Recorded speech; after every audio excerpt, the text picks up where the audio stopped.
Hello friend, welcome to all of you on my YouTube channel. दोस्तों, BPSC mains exam के लिए मैं जो आपको शॉर्ट क्वेश्चन का सीरीज करा रहा हूं, आज उस कड़ी के तहत हम लोग जीएस 2 के सेक्शन इकोनॉमिक्स और ज्योग्राफी वाले से 3 क्वेश्चन को करने का प्रयास करेंगे। अर्थात 3 थर्ड शॉर्ट क्वेश्चंस को हम लोग आज देखेंगे कि इसको शॉर्ट में हम लोग कैसे सही तरीके से आंसर कर सकते हैं। तो चलिए शुरू करते हैं। आज कौन कौन सा हम लोग क्वेश्चन करेंगे। निम्नलिखित पर संक्षिप्त टिप्पणी लिखें। अब देखिए, पहला क्वेश्चन कौन सा हम लोग करेंगे, बिहार के औद्योगिक विकास की प्रगति का मूल्यांकन करें, इस पर टिप्पणी करना है। सेकंड क्वेश्चन हम लोग करेंगे बिहार में चौथी कृषि रोड मैप, इस पर टिप्पणी करना है। तीसरा क्वेश्चन हम लोग करेंगे हिमालय नदियों एवं प्रायद्वीपीय नदियों में अंतर, इस पर टिप्पणी करना है। दोस्तों, इन दोनों क्वेश्चंस का हम लोग आंसर काफ़ी अच्छे से करने का प्रयास करेंगे। तो चलिए देखते हैं फर्स्ट क्वेश्चन। दोस्तों, हमारे चैनल को सब्सक्राइब जरूर करें और जुड़ जाएं। चलिए देखते हैं पहला क्वेश्चन। पहला क्वेश्चन जो है, बिहार के औद्योगिक विकास की प्रगति का मूल्यांकन करें। अब इस पे टिप्पणी करना है, तो कैसे लिखेंगे। सबसे पहले आप समझिए कि औद्योगिक विकास का मतलब क्या होता है। देखिए, औद्योगिक विकास का मतलब होता है कि नए उद्योगों की स्थापना तथा जो आपके पास उद्योग हैं उसका बड़े पैमाने पर विस्तार करना। अब इससे क्या होगा कि रोजगार के अवसर बढ़ेंगे और आर्थिक विकास होता है, और जब आर्थिक विकास होगा तो एक तरह से समाज की समृद्धि में वृद्धि होती है। इसीलिए इसकी प्रगति का हमें मूल्यांकन करना है। तो चलिए देखते हैं हम लोग भूमिका कैसे लिखेंगे। पहले देखिए, बिहार ऐतिहासिक और सांस्कृतिक धरोहर से समृद्ध राज्य लंबे समय से कृषि प्रधान रहा है। हालांकि औद्योगिक विकास की दिशा में राज्य ने महत्वपूर्ण कदम उठाए हैं। अब देखिए, इसको हम लोग स्टेप बाय स्टेप मुख्य बिंदु में देखने का प्रयास करेंगे कि हमारा राज्य मतलब औद्योगिक विकास के दृष्टिकोण से मतलब क्या कदम उठाया है, चाहे क्या कदम उठा रहा है, इस संदर्भ में हम आंसर को देने का प्रयास करेंगे। तो चलिए पहला बिंदु, औद्योगिक विकास की प्रगति को निम्न संदर्भों में देख सकते हैं। अब देखिए, पहला पॉइंट आप क्या बताएंगे, औद्योगिक क्षेत्रों का विस्तार। अब देखिए, गया, मुंगेर और नालंदा में नए औद्योगिक हब स्थापित किए जा रहे हैं। अब देखिए, इनको स्थापित करने के पीछे क्या उद्देश्य है। तो देखिए, औद्योगिक इन जो हब स्थापित किए जा रहे हैं, इनके पीछे सबसे बड़ा जो उद्देश्य है स्थानीय स्तर पर रोजगार को सृजन करना, आर्थिक विकास को प्रोत्साहित करना, और जो क्षेत्रीय असंतुलन बना हुआ है उस असंतुलन को कहीं ना कहीं कम करना। नेक्स्ट पॉइंट, स्टार्टअप और एमएसएमई को बढ़ावा देना। अब देखिए, इसमें क्या लिखेंगे, बिहार सरकार ने नए स्टार्टअप के लिए अनुदान और कर में छूट जैसी योजनाएं शुरू की है। अब इसको आप ऐसे समझिए, सरकार स्टार्टअप्स को अनुदान और कर में छूट देकर एक प्रकार से राज्य में नवाचार को बढ़ावा देना चाहती है। अब इससे क्या होगा, इससे युवाओं को उद्यमिता के लिए एक प्रकार से प्रोत्साहन मिलेगा, और जब वे रोजगार मतलब उद्यमिता के क्षेत्र में प्रवेश करेंगे तो इससे कहीं ना कहीं राज्य की आर्थिक गतिविधियां बड़े पैमाने पर तेज होगी। अब नेक्स्ट पॉइंट जो आप बताएंगे, बुनियादी ढांचे में सुधार। अब देखिए, राज्य में नए राजमार्ग, रेलवे कनेक्टिविटी और लॉजिस्टिक पार्क विकसित किए जा रहे हैं। अब देखिए, इसको आप समझिए, बेहतर परिवहन सुविधा रहेगा तो कहीं ना कहीं उद्योगों के एक तरीके से बेहतर मतलब विकास के लिए मार्ग प्रशस्त करेगा। क्योंकि कहा जाता है कि बेहतर परिवहन सुविधाएं उद्योगों के लिए बहुत ही आवश्यक है।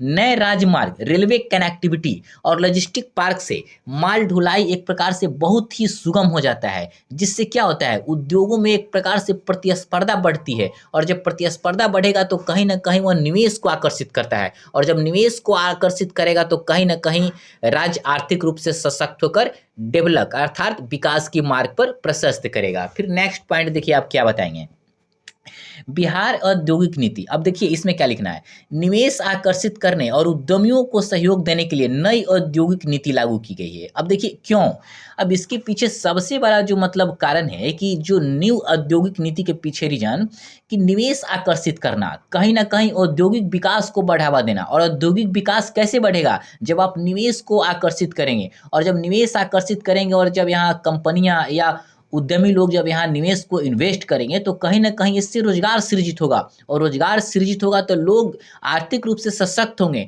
और जब लोग आर्थिक रूप से सशक्त होंगे तो वह राज्य भी आर्थिक रूप से सशक्त होकर उस देश की सशक्तिकरण में अपना अहम योगदान देगा।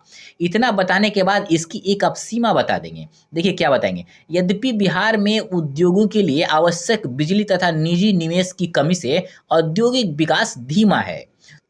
अब इतना जब बताएंगे इसकी सीमा, तो आप इसको निष्कर्ष के रूप में एक बहुत ही अच्छा लाइन, मतलब अच्छा निष्कर्ष देने का प्रयास करेंगे जिससे आपका आंसर बेस्ट हो सके। तो चलिए निष्कर्ष क्या लिखेंगे। निष्कर्षतः बिहार ने औद्योगिक विकास की दिशा में महत्वपूर्ण पहल की है, लेकिन ऊर्जा की कमी और निवेश की चुनौतियों को दूर करने की आवश्यकता है। अब देखिए कैसे दूर करेंगे। अब ऊर्जा की कमी को दूर करने के लिए नवीकरणीय ऊर्जा स्रोतों का विकास करना होगा, बिजली उत्पादन में वृद्धि करना होगा, बिजली की जो वितरण प्रणाली है उसमें सुधार करना होगा, निवेश आकर्षित करने के लिए बेहतर बुनियादी ढांचा बनाना होगा, आपकी जो पॉलिसी है उसको सरल बनाना होगा, और निवेशकों के लिए एक प्रकार से अनुकूलित वातावरण आपको बनाना पड़ेगा, तभी यह चुनौतियां जाकर दूर होगी। दोस्तों पहला क्वेश्चन हमने देख लिया, अब सेकंड क्वेश्चन की तरफ हम लोग चलते हैं। देखिए सेकेंड क्वेश्चन हमारा है, बिहार में चौथा कृषि रोड मैप, इस पे टिप्पणी करना है आपको, शॉर्ट में करना है और बेहतरीन तरीके से करना है। तो चलिए देखते हैं इसको। अब आपके दिमाग में आ रहा होगा कि कृषि रोड मैप क्या होता है, तो इसको भी समझ लीजिए। वैसे तो आप बखूबी जानते होंगे बट समझ लीजिए। बिहार में कृषि रोड मैप एक प्रकार से ना सरकार का एक विस्तृत योजना है। क्यों? क्योंकि कृषि की समग्र विकास के लिए इसको बनाया गया है। इसका उद्देश्य क्या है? क्योंकि इसका उद्देश्य है फसल की उत्पादकता बढ़ाना, किसानों की आय में वृद्धि करना और कृषि से संबंधित इंफ्रास्ट्रक्चर को डेवलप करना। आप समझ गए? अब चलिए इसको हम लोग कैसे लिखेंगे, भूमिका क्या लिखेंगे। राज्य सरकार ने चौथा कृषि रोड मैप 2023 से 28 शुरू किया। इससे पहले 3 कृषि रोड मैप मतलब सरकार ने जारी कर दिया है। अब देखिए इस योजना का मुख्य उद्देश्य खेती को अधिक लाभकारी और टिकाऊ बनाना है। अब इतना आप भूमिका लिखेंगे तो उसके बाद फिर इसकी मुख्य बिंदुओं को अच्छे से आप समझा देंगे। तो चलिए देखते हैं मुख्य बिंदुओं को कैसे करेंगे। आप लिखेंगे इसकी मुख्य बिंदुओं को निम्न रूपों में देख सकते हैं। पहला पॉइंट, सिंचाई व्यवस्था में सुधार। सिंचाई व्यवस्था में यहाँ कर लीजिएगा, में सुधार। अब देखिए हर खेत तक पानी योजना के तहत तालाब, कुएं और ड्रिप सिंचाई प्रणाली को बढ़ावा दिया जा रहा है। अब देखिए इससे होगा क्या। देखिए हर खेत तक पानी योजना के तहत तालाब, कुआं और ड्रिप सिंचाई प्रणाली को बढ़ावा देने से क्या होगा कि किसानों को एक प्रकार से पर्याप्त रूप से सुविधा मिलेगी सिंचाई करने के लिए, और उससे क्या होगा, इससे फसल की उत्पादकता बड़े पैमाने पर बढ़ेगी और जल का भी एक प्रकार से बेहतरीन अर्थात अच्छे तरीके से उपयोग हो सकेगा। नेक्स्ट पॉइंट हम लोग देखेंगे फसल विविधीकरण। अब देखिए इसमें क्या बताएंगे, धान गेहूं के साथ मक्का, दलहन और तिलहन की खेती को प्रोत्साहित किया जा रहा है, अर्थात करने का प्रयास किया जा रहा है चौथे कृषि रोड मैप में। अब देखिए फसल विविधीकरण से क्या फायदा होगा। फसल विविधीकरण से किसान के आय के स्रोत एक प्रकार से बढ़ जाएंगे, कृषि का जोखिम कम होगा। एक ही तरह का फसल उपजाने से जोखिम बढ़ जाता है, लेकिन अलग अलग फसल अर्थात फसल विविधीकरण प्रणाली को जब अपनाएंगे तो कृषि जोखिम कम हो जाएगा। इससे क्या होगा, इससे एक और फायदा हो जाएगा किसानों के साथ साथ मिट्टी की गुणवत्ता में भी सुधार होता है, क्योंकि मिट्टी में एक ही तरह के फसल लगाते हैं ना तो उसकी उर्वरता खत्म हो जाती है। लेकिन बदल बदल के फसल लगाएंगे चाहे विविधीकरण तरीके से, मतलब अनेकों प्रकार से, तो उसकी गुणवत्ता न बनी रहती है और बाजार में एक प्रकार से सारे उत्पादों की उपलब्धता इससे सुनिश्चित होती रहेगी। नेक्स्ट पॉइंट, जैविक खेती। अब देखिए किसानों को रसायन मुक्त खेती अपनाने के लिए सब्सिडी और प्रशिक्षण दिया जा रहा है। देखिए जैविक खेती से सबसे बड़ी मतलब फायदा क्या होता है किसानों को, एक तरह से पहला तो किसान पर्यावरण को भी इससे बेहद फायदा है, और इससे क्या होता है कि जैविक खेती को जब आप बढ़ावा देंगे, प्रोत्साहित करेंगे, तो सबसे जो मोस्ट इंपॉर्टेंट इसका फायदा होता है कि मिट्टी की उर्वरता बनी रहती है, पर्यावरण संरक्षित रहता है आपका, उपभोक्ताओं को एक प्रकार से रसायन मुक्त उत्पाद मिलते हैं। आज जो हम लोग केमिकल युक्त जो भोजन खा रहे हैं उससे कहीं ना कहीं हमारी मतलब शारीरिक जो फिटनेस है खराब हो रहा है, लेकिन जब जैविक खेती मतलब को प्रोत्साहन देंगे तो इससे रसायन मुक्त उत्पाद हमें मिलेगा और इससे किसानों को भी फायदा होगा कि किसानों को अच्छे मूल्य भी मिलेगा। नेक्स्ट पॉइंट, फूड प्रोसेसिंग उद्योग। अब इसके तहत देखिए क्या लिखेंगे, कृषि उत्पादों को सही दाम दिलाने के लिए प्रसंस्करण इकाइयों की स्थापना की जा रही है। अब देखिए फूड प्रोसेसिंग उद्योग से क्या होगा, कृषि उत्पादों का मूल्य क्या होता है, संवर्धन होता है, मतलब बढ़ता है। किसानों को इससे क्या होता है, बेहतर मूल्य मिलता है। और फूड प्रोसेसिंग उद्योग से एक प्रकार से रोजगार का भी नया अवसर का सृजन होने का एक प्रकार से मौका मिलेगा। नेक्स्ट पॉइंट हम लोग फिर बताएंगे क्या, बाजार से सीधा जोड़। अब देखिए इसमें क्या लिखेंगे, ई मंडी और कोल्ड स्टोरेज विकसित किए जा रहे हैं ताकि किसान अपनी फसल को उचित मूल्य पर बेच सके। अब देखिए इससे फायदा क्या होगा, अब इससे क्या होगा, किसानों को बाजार से सीधे जोड़ने से जो बीच में बिचौलिया होते हैं ना, जिसको ब्रोकर बोलते हैं, उनकी भूमिका कहीं ना कहीं काफी हद तक कम हो जाएगी और इसका फायदा किसानों को मिलेगा, जिससे उन्हें उत्पाद का जो पहले कम मूल्य मिलता था बिचौलियों को होने से, अब उन्हें उचित मूल्य मिलेगा और एक प्रकार से किसानों की आय काफी ज्यादा बढ़ेगी, उनकी आय में वृद्धि होगी और कहीं ना कहीं इस आय का जो उपयोग करेंगे अपने सशक्तिकरण के लिए, और जब किसान सशक्त होंगे तो यह राज्य भी सशक्त होगा। फिर अब इसकी एक सीमा बता देंगे, देखिए सीमा आप क्या बताएंगे, परंतु बिहार में 90% किसानों के पास छोटी जोत है, जिससे आधुनिक तकनीक अपनाने में कठिनाई होती है, यह इसकी एक सीमा है। अब देखिए छोटी जात वाले, देखिए छोटी जिनके पास जोत होता है, जिनके पास छोटे खेत होते हैं, मतलब छोटे छोटे टुकड़ों में, अब देखिएगा उनके पास संसाधनों की भी कमी मिलती है। अब उनसे आप यह अपेक्षा नहीं कर सकते हैं कि अपने खेतों में वो आधुनिक तकनीक का उपयोग करें, और एक तो छोटा खेत होता है तो उसमें मशीनों का उपयोग करना भी बेहद कठिन हो जाता है। तो बिहार के किसानों के लिए यह एक सीमा है। अब देखिए आप निष्कर्ष में क्या बताएंगे, निष्कर्ष इसका एक बेहतर होना चाहिए। निष्कर्ष अब बताएंगे कि निष्कर्षतः चौथा कृषि रोड मैप किसानों की आय बढ़ाने और कृषि को लाभकारी बनाने की दिशा में महत्वपूर्ण कदम है। अब देखिए कैसे महत्वपूर्ण कदम है, अब देखिए चौथा कृषि रोड मैप एक प्रकार से फसल विविधीकरण को बढ़ावा दे रही है, सिंचाई सुविधाओं में सुधार का प्रयास हो रहा है, जैविक खेती को प्रोत्साहन दी जा रही है, फूड प्रोसेसिंग उद्योग को बढ़ावा देकर एक प्रकार से किसानों की आय बढ़ाने को प्रयास किया जा रहा है और कहीं ना कहीं कृषि को लाभकारी बनाने की दिशा में सशक्त होकर प्रयास किए जा रहा है। लेकिन कार्यान्वयन में चुनौतियों का सामना, मतलब समाधान आवश्यक है, तभी जाके मतलब इन सारी चीज़ों का आप फायदा उठा सकते हैं। दोस्तों हमने सेकंड क्वेश्चंस को भी काफ़ी अच्छे से देख लिया, अब हम लोग तीसरे शॉर्ट क्वेश्चन को देखने का प्रयास करेंगे। आज का जो हमारा तीसरा थर्ड क्वेश्चन है, चलिए उसको देखते हैं। हिमालय नदियों एवं प्रायद्वीपीय नदियों में अंतर करना है, मतलब इस पे आपको टिप्पणी करना है। सबसे पहले हम एक बहुत छोटे में और प्रायद्वीपीय नदियों में एक मतलब इसका अर्थ समझ लेते हैं।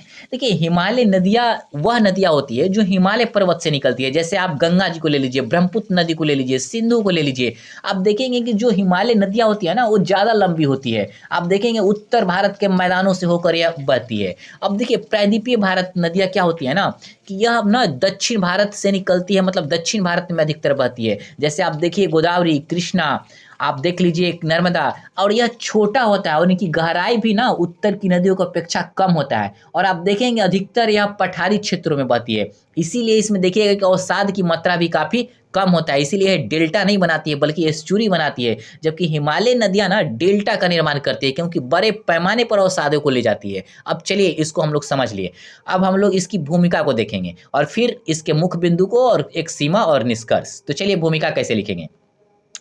भारत में नदियों को उनके उद्गम स्थल पर हिमालयी और प्रायद्वीपीय नदियों में विभाजित किया जाता है। देखिए 2 लाइन में भूमिका बताना है, क्योंकि आपका आंसर 80 से 90 शब्द भी होना चाहिए। अब देखिए इनके बीच अंतर को निम्न रूपों में, चाहे निम्न संदर्भों में देख सकते हैं, चाहे निम्न बिंदुओं के रूप में देख सकते हैं। आप जैसे भी लिखें, पहला अंतर उद्गम स्थल। अब देखिए हिमालय नदियाँ हिमालय पर्वत से निकलती है, जबकि प्रायद्वीपीय नदियाँ प्रायद्वीपीय पठार से निकलती है। अब देखिए हिमालय नदियाँ ना एक्चुअली इसमें एक तो वर्षा से जल प्राप्त करता है और दूसरा इसको ना ग्लेशियर से भी प्राप्त होती है। अब देखिए प्रवाह है, अब देखिए प्रवाह में क्या देखेंगे, हिमालय नदियाँ वर्ष भर प्रवाहित होती है, जबकि प्रायद्वीपीय नदियाँ मानसून पर निर्भर होती है। अब देखिए इसको ऐसे समझिए, हिमालय नदियों को 2 तरीके से जल मिलता है, एक हिमनद को पिघलने से और दूसरा जो मानसूनी वर्षा होती है उससे।